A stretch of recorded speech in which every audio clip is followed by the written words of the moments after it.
ہم نے کہا کہ اولاد گمراہ ہو سکتی ہے، آپ نے جھوٹ بولا کہ انہوں نے کہا کہ اہل بیت گمراہ ہو سکتے ہیں، تو ہم بھی اولاد ہیں۔ اب آپ ہمیں معاذ اللہ گستاخ اہل بیت بنا رہے ہیں، دشمن اہل بیت بنا رہے ہیں۔ یہ ہے آپ کی دیانتداری، یہ ہے محبت اہل بیت، یہ ہے تعظیم سادات آپ کی نگاہ میں، کہ ایک سید کو آپ زبردستی بہتان لگا کے سینہ زوری سے آپ جناب ہمیں گستاخ اہل بیت بنا رہے ہیں۔ پھر بھی آپ کو شرم نہ آئے یہ کہتے ہوئے کہ سادات کی تعظیم کرو، سادات کی تعظیم کرو، جس کا سید ہونا مشہور ہے اس کی تعظیم کرو۔ چند سال پہلے ایک محفل میں مجھے بیٹھنا پڑا، قریشی صاحب کی تقریر تھی،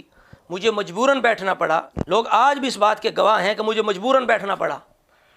میں اس میں بیٹھا اور وہاں قریشی صاحب نے ہمارا نام بڑا لمبا کر کے لیا، بڑے القاب لگا کے، چونکہ بینک کے اندر ڈیمانڈ کے مطابق رقم جا چکی تھی۔ اب انتظامیہ جو کہتی قریشی صاحب نے بولنا تھا، وہاں انہوں نے ہمارا کس طرح نام لیا، آپ خود سنیں، سماعت کریں۔ بعد از حمد و صلات لائق صد تعظیم و تکریم سالار قافلہ محبت فخر السادات حضرت محترم قبلہ سید مزمل حسین شاہ صاحب ادام اللہ تعالی ذلکم السامی، لائق صد تعظیم و تکریم دیگر جملہ۔ اب چونکہ ہم ان کے خلاف بولتے ہیں اور ان کی حقیقت بیان کرتے ہیں، تو اب انہوں نے اپنے خط کے اندر ہمارے نام کے ساتھ سید لکھنا، کاظمی لکھنا، شاہ صاحب لکھنا بھی گوارا نہیں کیا۔ یہ ہے ان کے نزدیک سادات کی تعظیم کی حقیقت، یعنی یہ سادات بھی اپنی مرضی کے مانتے ہیں، جس طرح اہل بیت اپنی مرضی کے مانتے ہیں، کہ ادھر اما عائشہ صدیقہ پر یہ تہمت لگا رہے ہیں کہ رسول اللہ نے معاذ اللہ اما عائشہ صدیقہ کو مخاطب کر کے کہا، اے عائشہ وہ دن کیسا ہوگا کہ جس دن حواب کے کتے تم پر بھونکیں گے، علی حق پہ ہوگا، لعنت اللہ علی الکاذبین۔ حضرت عائشہ پر جب وہ آپ کے کتے جب وہ بھونکے جب وہ جا رہی تھی تو آپ نے فرمایا، مجھے حضور کی حدیث یاد آ گئی، انہوں نے فرمایا تھا عائشہ وہ کیسا دن ہوگا جس دن وہ آپ کے کتے تجھ پر بھونکیں گے، یہ حدیث صحیح ہے، وہ آپ کے کتے تجھ پر بھونکیں گے، تو یاد رکھنا جب تو آپ کے کتے تجھ پہ بھونکیں تو یقین کر لینا علی حق پہ ہوگا۔ ادھر وقوع خطا ثابت کر رہے ہیں اما عائشہ صدیقہ کے لیے، ادھر انما یرید اللہ لیذھب عنکم الرجس اہل البیت ویطہرکم تطہیرا نظر نہیں آئی، اور ادھر سیدہ طیبہ طاہرہ فاطمہ زہرا رضی اللہ تعالی عنہ کے بارے میں آج کل یہ ایک جملہ بولتے ہیں کہ جس رستے پر سیدہ چل نکلیں تو خطا اپنا بوریا بستر گول کر کے بھاگ جاتی ہے۔ خدا کی عزت کی قسم، زہرا پاک جس ہستی کا نام ہے، میرے محمد کی بیٹی جس راستے پہ گزر جائے خطائیں بوریا بستر اٹھا کے راستہ بدل کے چلی جاتی ہے۔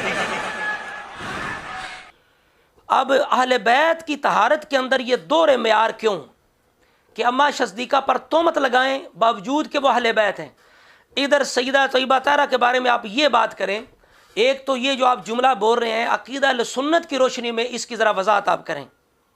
عقیدہ اہل سنت کی روشنی میں اس کی وضاحت کریں کہ آپ کون سی خطا کا ذکر کر کے کہتے ہیں کہ سیدہ طیبہ طاہرہ جس راستے پہ چل نکلیں خطا جو ہے بوری بستر گول کر لیتی ہے،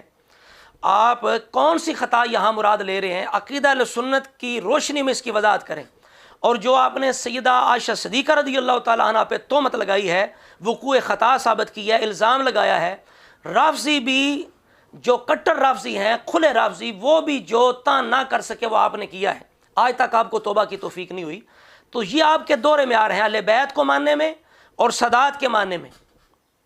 اب آپ کی پارٹی کے جو افراد ہیں وہ ہمارے بارے میں کیا کہتے ہیں وہ بھی سن لیں، دیکھ لیں، وہ خود ملاحظہ کریں۔ یہ آپ کا ہی یہ کوئی چیلا ہے جو آخ رہا ہے کہ مزمل گوندل، آگے یہاں بھی اس کا جو ہے وہ سینہ ٹھنڈا نہیں ہوا، آگے کہتا ہے میراسی۔ اسی طرح دیکھیں یہ آپ کا پالا پوسا اور تیار کردہ یہ خالد شرازی جو ہے یہ ہمیں کیا کہتا ہے، پڑھ لے ذرا توجہ سے۔ اسی طرح یہ بھی آپ کا ہی تیار کردہ بندہ ہے، اس نے کس طرح اوپر ہمیں چیلنج کیا ہوا ہے، یہ بھی آپ کا ہی بندہ ہے جناب، تو آپ کا تیار کردہ، تو یہ ہمیں مزمل کاظمی لکھ رہا ہے، کاظمی کی جگہ کاظمی لکھ رہا ہے۔ تو اب ہم دیکھتے ہیں قریشی صاحب کا اپنے بارے میں کیا فتویٰ ہے، جو انہوں نے ہمارا اس طرح ذکر کیا کہ ہمارے ساتھ سید لکھنا بھی گوارا نہیں کیا، کاظمی شاہ صاحب بھی لکھنا گوارا نہیں کیا، اور ادھر جو ان کے تیار کردہ لوگ ہیں انہوں نے جو ہمارے بارے میں زبان استعمال کیا، لہجہ اختیار کیا ہے۔ اب قریشی صاحب اپنے آپ کو مفتی کہتے ہیں، ہم فتویٰ لیتے ہیں آپ سے، فتویٰ دیں کہ ان لوگوں پر کیا فتویٰ ہے اور آپ پر کیا فتویٰ ہے۔ آپ نے جو سادات کی تعظیم کا دورہ معیار بنا رکھا ہے کہ جب اپنی مرضی کے جو شاہ ہیں، جو گستاخ صحابہ ہیں، ان پر جو بات کرے تو آپ کو اعلی حضرت یاد آتے ہیں۔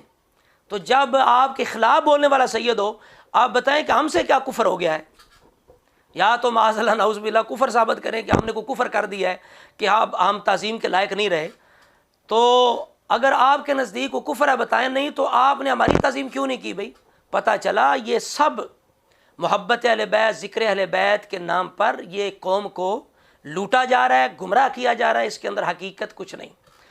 تو یہ جو خط قریشی صاحب نے لکھا ہے، اوپر التجا تو یہ کر رہے ہیں کہ شاہ صاحب آپ ایک کمیٹی تشکیل دیں جس کا نام مجلس تحکیم ہو، لیکن اصل میں یہ خط یہ ہے، یہ تحکم کا بیان اس کے اندر کیا گیا، سینہ زوری کے ساتھ لوگوں کو گستاخ اہل بیت بنایا گیا، الزام تراشی کی گئی، اور اپنی کوئی بات بھی انہوں نے ذکر قریشی صاحب نے نہیں کی۔ تو بہرحال یہ خط کے بارے میں نے جو مختصر سی بات تھی وہ میں نے کر دی۔ اللہ تعالیٰ جل وعلا کی بارگاہ میں دعا ہے مولا تعالیٰ ہمیں ہر طرح کی بدعقیدگی سے بچائے، اور سچی جو حقیقی محبت اہل بیت ہے، محبت اصحاب رسول ہے، اور اعلیٰ حضرت کی غلامی، اس پہ چلنے کی توفیق عطا فرمائے۔ السلام علیکم ورحمۃ اللہ وبرکاتہ۔